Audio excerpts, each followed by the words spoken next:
మనతో పాటు బీఆర్ఎస్ నాయకుడు సతీష్ బాబు గారు ఉన్నారు. సార్ నమస్తే. నమస్కారం అమ్మ. కేసీఆర్ గారు చాలా రోజుల తర్వాత ప్రజల్లోకి వచ్చారు. ఎలాంటి మీకు దిశానిర్దేశం ఎలాంటి చేశారు?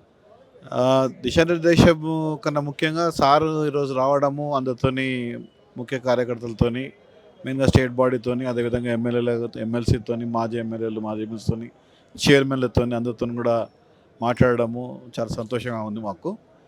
ప్రప్రదంగా కేసీఆర్ గారు మనము బీఆర్ఎస్ పార్టీ అంటే అప్పుడున్న టీఆర్ఎస్ పార్టీ అవుతున్నదో తెలంగాణ రాష్ట్రంలో కూడా నీళ్లు నిధులు నియామకాల కోసం మన ఎత్తు పోరాటం చేస్తున్నాం. ప్రస్తుతం ఇప్పుడు కృష్ణా జిల్లాలో వాటా మనకింత రావాలనో దాని గురించి మాట్లాడడం జరిగింది. దాని గురించి ఖచ్చితంగా నల్గొండ జిల్లాలో, మహబూబ్నగర్ జిల్లాలో, అదేవిధంగా రంగారెడ్డి జిల్లాలో దాని యొక్క ఉద్యమం ప్రారంభంగా ఉంది తెలియజేస్తుంది. కేసీఆర్ గారి ఆరోగ్యం ఎలా బాగుంది, మంచిగా ఉంది. కాంగ్రెస్ ఆరోపిస్తుంది కేసీఆర్ గారి ఆరోగ్యం బాగాలేదు అని.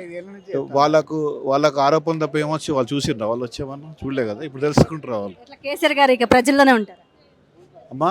కేసీఆర్ గారి నుంచి ప్రజల్లో ఉంటారు తప్పకుండా వాళ్ళు ప్రజల్లో ఉన్నారు, ప్రజల్లోనే ఉంటారు. అంటే ప్రజలు లేకపోవడం అంటే వారు రెండు సంవత్సరాలు ఈ ప్రభుత్వం ఏం పని చేస్తుందో చూసి కూడా ప్రజలు ఉన్నట్టే అది లెక్క కదా, ప్రజలనే ఉంటారు ఇప్పుడైనా కానీ. ఈరోజు ఏదైతే మన కేసీఆర్ గారు వచ్చిర్రో ప్రజలందరూ టీవీలకు అంకితమయ్యారు. ప్రజలే కానీ కార్యకర్తలు కానీ ఈ 2001 నుంచి ఏ విధంగా అయితే ఉద్యమాలు చేసి తెలంగాణ సాధించుకున్నామో అదేవిధంగా తెలంగాణని కాపాడుకోవాలి, ఈ కాంగ్రెస్ బీజేపీ పార్టీని ఏ విధంగా తరమాలనే దాని మీద లోపల చర్చ జరిగింది.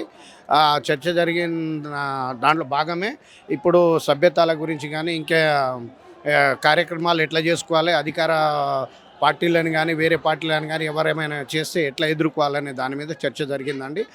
మనం 2001 నుంచి ఏదైతే ఉద్యమాలు చేసి తెలంగాణ తెచ్చుకున్నాం అదేవిధంగా ఇప్పుడు ఉద్యమం స్టార్ట్ చేసి పాత 2001 నుంచి ఉద్యమకారులు అందరు ఇప్పుడు లేస్తారు.